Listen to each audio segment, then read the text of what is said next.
Hey folks, it's Nate. Thanks for joining me for another Iron Age comic review, and today we're taking a look at Alpha Core #1 from the Rippaverse. If you're not familiar with the Rippaverse and the concept, I've covered it a lot on this channel already. I reviewed the first two books in the Rippaverse publishing line, ISOM 1 and ISOM 2, and now I'm going to take a look at Alpha Core. I'm going to use my usual formula here to discuss things. So I'm going to talk about the form factor of the product. I'm going to talk about the art. Then I'm going to talk about the story. There's going to be a spoiler warning. And then we're going to get into some analysis where I talk about the art and craft here. I have a little bit less to say in that section on this one, in part because this is a really tight, solid book. And let me just get it out of the way. If you followed my reviews of the Rippaverse up to this point, you know that I withheld judgment on ISOM #1 because I wanted to see where the series went from there. I was really looking for a complete story arc before I passed any judgment.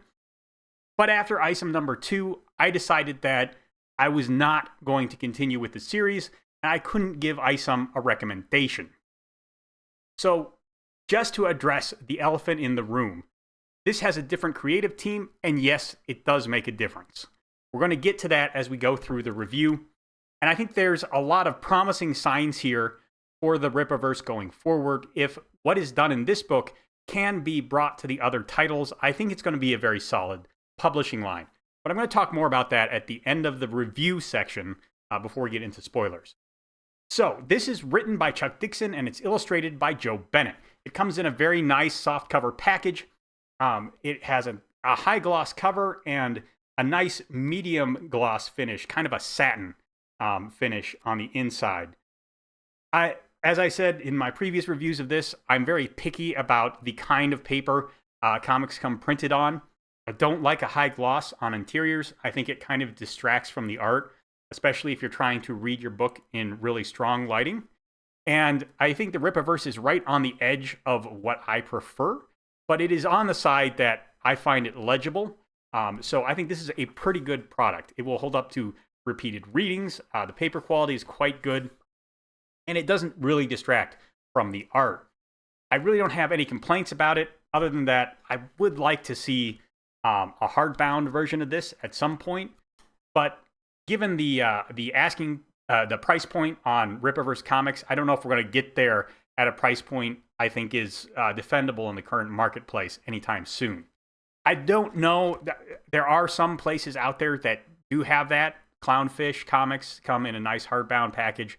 Iconic Comics tend to as well. I don't know, honestly, how they get that printing deal, but I'm sure it's pricey. Let's put it that way. So the art by Joe Bennett is really, really quite nice to look at. It's very, very bold compositions. Here's a scene from the middle, and really inventive paneling here. Especially the action scenes are a joy to look at, but even the scenes where they're just kind of investigating things still read quite well. The paneling is not as dynamic, but the composition is still quite strong. The acting, the way people are posed and emote speaks volumes. We have this scene here where we see a guy in prison and he's eating. I mean, there's just character coming off that page there.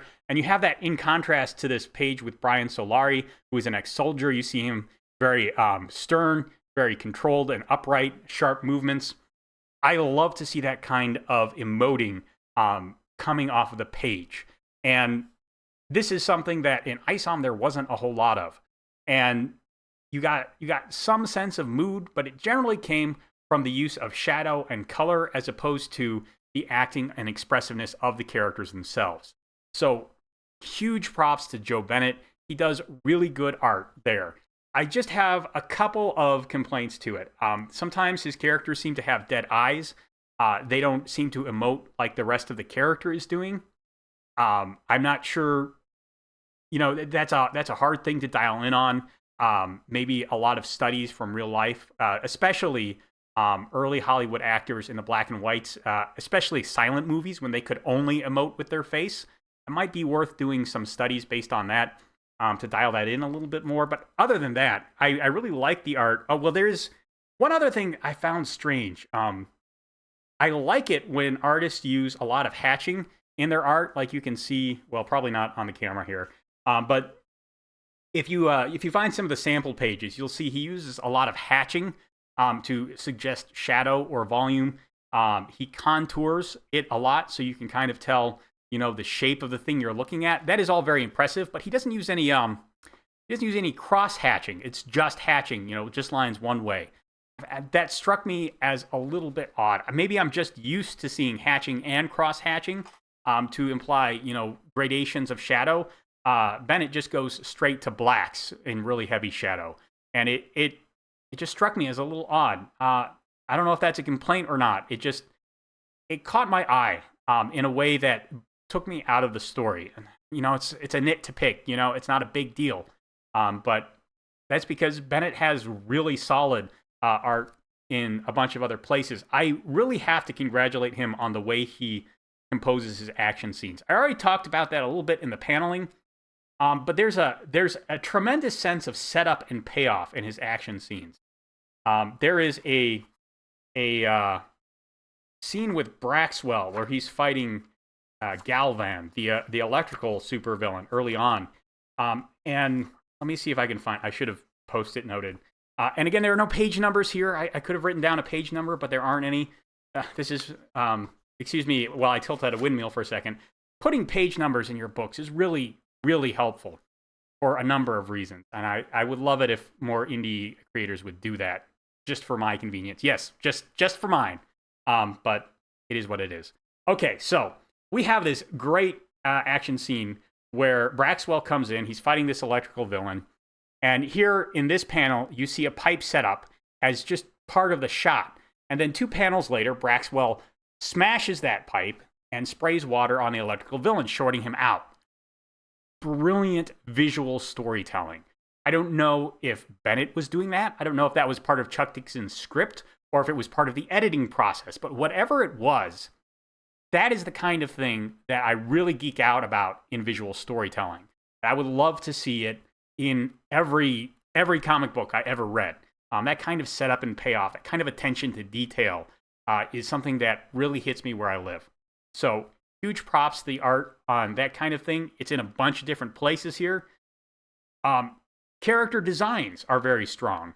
And I know that, Eric has created all of these characters, or at least most of these characters. Maybe there's 1 or 2 original ones in here.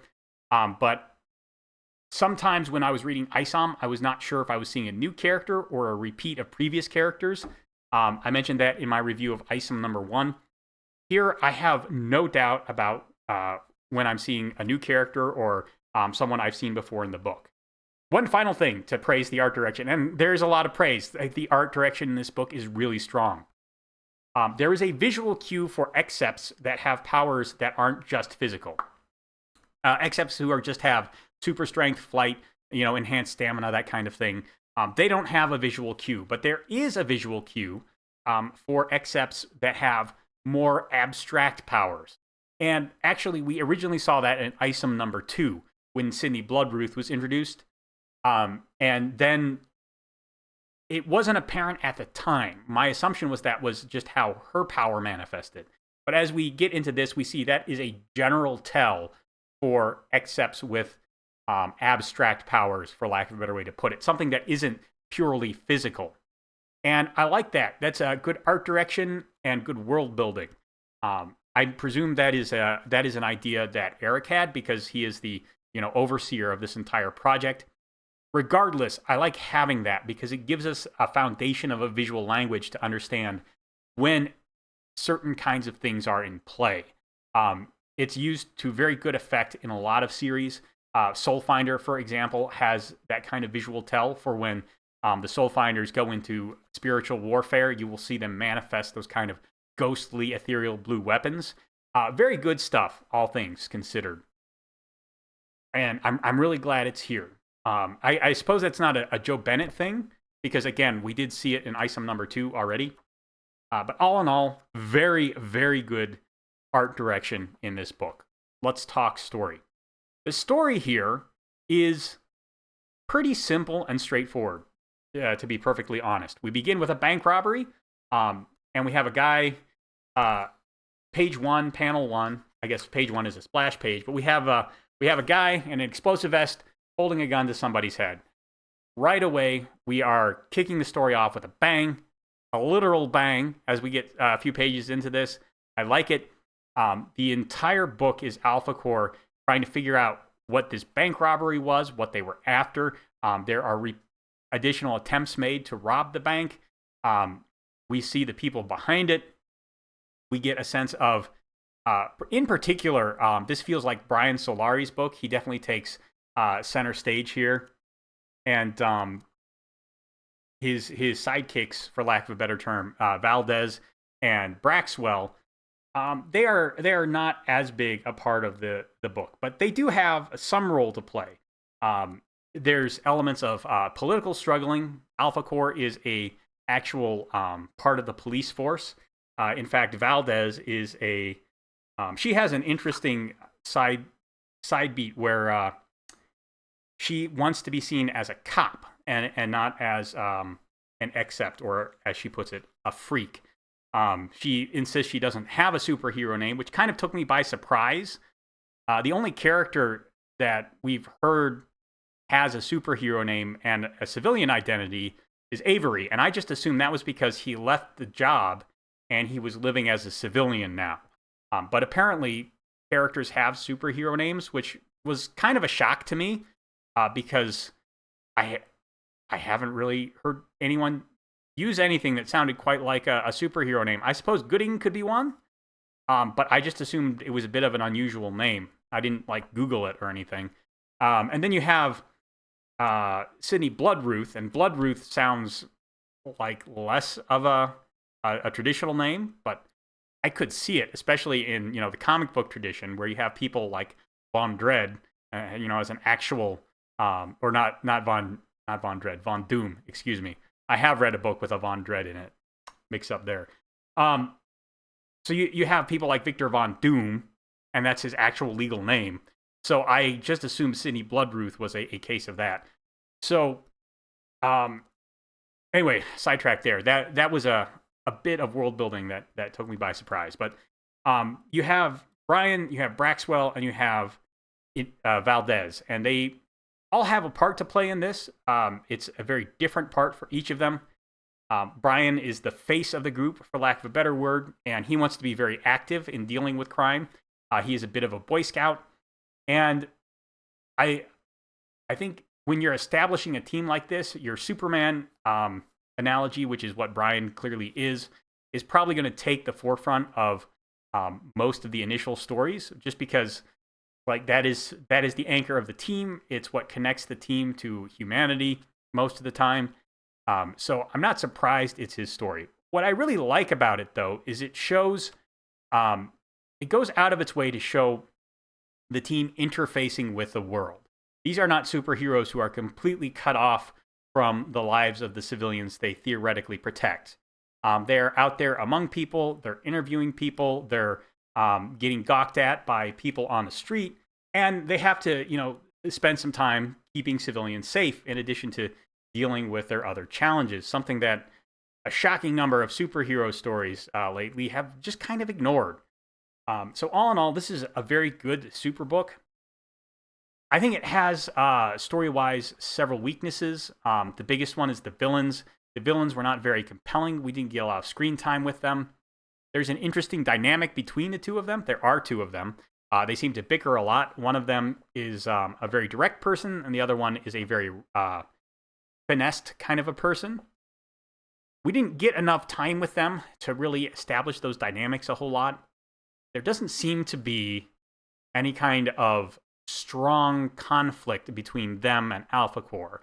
The villains want something, Alpha Core is in the way. I suppose that's a fine dynamic, but really, when people talk about really strong villains, they tend to look at something like Batman's villains, where each of his villains kind of challenge him and his war on crime in some way. And then you might think about Spider-Man, where Spider-Man's sense of responsibility tends to bring him into conflict with his villains in unique and interesting ways. Particularly characters like Norman Osborn, who he has a strong connection personally to. There isn't really anything like that between Alpha Core and their villains, at least so far. There is some really interesting maneuvering. there's a lot of the primary villains use cat's paws. They have a lot of throwaway minions. Unfortunately, this use of throwaway minions kind of prevents any strong sense of tension between Alpha Core and the people they're fighting. It just seems like every 10 pages or so, a new disposable enemy pops up and then gets beaten in a few more pages. Really, only the electrical villain has a strong presence throughout the book. And because the masterminds work from a distance, they are masterminds after all, you kind of have to expect that. And since Alpha Core doesn't even know they exist until the end of the book, it kind of undercuts the tension there. I think that's probably the biggest weakness of the book. All of the fights in here are pretty interesting. The fight with Braxwell and Galvan is not the only fight where, in spite of all of their superpowers, the heroes also use their head to achieve victory. In fact, there's only really one conflict that is overcome by sheer power, and it's actually one of the best moments in the book. I don't want to spoil anything, but I think the end of Alpha Core is the strongest emotional beat in the Rippaverse so far. I thought it was pretty good. All in all, I recommend Alpha Core to people who really like superheroes and are looking for a strong, heroic story that is interested in the heroes fighting villainy rather than their inner demons or some kind of social ill that is ill-defined and requires them to lecture people a lot. There isn't really a whole lot of that in here. There is a little social commentary. Again, there is tension between Alpha Core, the civilian government, and the people on the streets of Florespark who just want to be left alone. And that's handled pretty well. Chuck Dixon has a lot of experience as a writer, and it shows. He has a command of crafting scenarios and setting up and paying off things that I think really comes through strongly in this book. It doesn't speak a whole lot to me, and I don't think it's going to speak a whole lot to anyone who's not already very interested in superhero stories. The characters in here are not established as their identities. They're just thrown at us. And I think that can work. An in media res beginning is usually pretty strong, but I don't know. Even after reading an entire story in them, I don't feel very invested in where Brian, Valdez, or Braxwell are going to go from here. Part of this is undoubtedly the fact that the typical superhero formula has never resonated very strong with me. I've never been a big fan of Western comics, and those that I have found interesting are usually things like, as I said, Batman and Spider-Man, where there's kind of that strong resonance between hero and villain. And I found some Superman stuff very interesting, but usually when he's in conflict with Lex Luthor, who he has the strongest philosophical differences with. So Alpha Core doesn't appeal to me, but if you've been a regular reader of mainstream superhero comics and you're just looking for more of that without a lot of the baggage that Marvel and DC tend to put in their titles, this is probably going to do pretty well by you. And this is something I've noticed, not just reading Alpha Core, but also when I read Sean Gordon Murphy's The Plot Holes, I've noticed that a lot of American comic creators they're not people who have created the central piece of their own story very often. Sean Gordon Murphy, he is most famous for working on Batman, an established character. Chuck Dixon is most famous for creating Bane for Batman. He created a villain for Batman. And while those are very impressive achievements, don't get me wrong, they don't seem to have the finesse for setting up and getting a character started that some other authors seem to have. I'm thinking Brandon Sanderson, of course, is very good at introducing us to new characters and getting us on board with them. And you can look at Phil and Kasia Foglio, their Girl Genius series, has an incredible power to introduce us to a new character and get us invested in them very quickly through a lot of very calculated detail work. And again, I'm going to make probably a standalone video on this subject because it goes far beyond the scope of Alpha Core or the Rippaverse. But I feel like throughout the Rippaverse, I have walked into an ongoing story, and I'm not getting what I am used to getting when a character is being established. I wonder if that's just because there's not a lot of experience building up new characters in the American comic book industry. Even a lot of the new characters that have come out there have been derivatives of existing characters. So I don't know. And I'm not really an expert on the industry either. This is just something that I have observed in some of the titles I've picked up. So again, a topic for another time. All in all, I think, again, Alpha Core is going to appeal to the audience it was aimed at. I'm just not really in that audience. Certainly not to the extent that a really hardcore invested fan who is familiar with Chuck Dixon's work, or who has, long boxes and long boxes in his closet like Eric July does. It just, the things that have kept me from getting into American comics, it may keep me from getting deeply invested in the Rippaverse as well. Anyway, that's my thoughts on this so far. This is a qualified recommend. It's certainly a good story, but it is very much aimed at that hardcore comic book cape nerd sector. And if you're not in that, it may not hit on all cylinders for you. Let's get into the critique. I've already rambled a little bit about some of the world building here, where Valdez wants to be a regular cop, but I feel like some of the details there aren't very set up. So let's talk about the fights. Let's get into some spoilers, because these fights are really quite entertaining. I think they're the best part of the book. I already mentioned the Braxwell beats; those are really strong. We have this fight between Brian Solari and this magma dude at a bank, and long story short, in between protecting everyone around him and trying to overwhelm the magma guy through sheer force, Brian is unable to put the beat down on this guy. And instead, when he goes into the bank vault, the bank manager locks the vault behind him, sealing off the air supply. And since the magma dude is burning, he goes through the oxygen in there very quickly and passes out. That is a really clever resolution of this particular conflict, because again, it shows that brute force isn't the be-all and end-all of this universe. I like the character designs of all the villains. Just a side thought. Probably should have said that during the art section. Let's talk about, I believe his name is Winston. Winston is one of the, I'm going to try and confirm that name here, but he is one of the police officers, and he turns out to be an Except who's hiding his ability. And he has a very weak ferrokinesis ability. He can manipulate metal just a little bit. Wilkins, excuse me. His name is Wilkins. Yeah, it's an interesting ability. He uses it to crack a lock, and he says that he's too weak to ever be a superhero, and that pays off at the end when Alpha Core's flying base crashes, and he stops it using his ferrokinesis.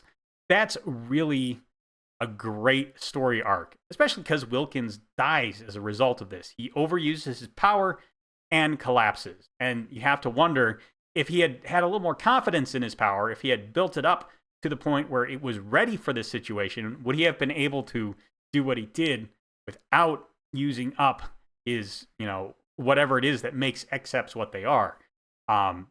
It's a nice tragic beat, and it makes Alpha Core personally invested in the conflict.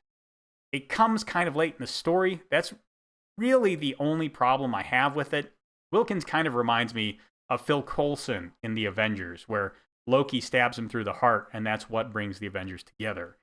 Through most of this book, Alpha Core is kind of a fractured team. They've just been thrown together, it seems, by the government of Floorspark, and they're not really all on the same page. Wilkins' death kind of galvanizes the team and forges it together. And I think that's a really strong, maybe a bit predictable, but a very strong story beat nonetheless. Things become cliches for a reason, after all. They're very good at what they do, and when you set it up right, as I believe Wilkins was, they make the story better. It's just that, they look so strong, many people use them carelessly, and then that's how they tend to get a bad name. Chuck Dixon does not have that problem. Excuse me. Chuck Dixon does not have that problem, so it works very well in this book. I really don't have a whole lot more to say about the book beyond that. Again, I think this is a really well-written book, but it is very much of its genre, and that genre has never really hit for me. Again, I think the people it's aimed at are going to enjoy it. I think it's possible that the audience for mainstream comics has shrunk so much that there isn't as much of an audience for it that it's going to resonate for. There have not been a lot of new comic book readers in the last 10 to 15 years. They've all been looking for other things. So, I don't know. I know that Alpha Core had a shrink in its dollar value and its overall buyers as compared to Item number 2, at least given what was reported on the website up until when shipping began, I believe. It was about 1.1 million. Far cry from the original's 3.7, I believe. Still a lot of money, still very impressive, but it's kind of a shame because I think this is the best story, and I really think that the Rippaverse needs this quality of storytelling going forward if it's going to start building that audience back up and reaching more people.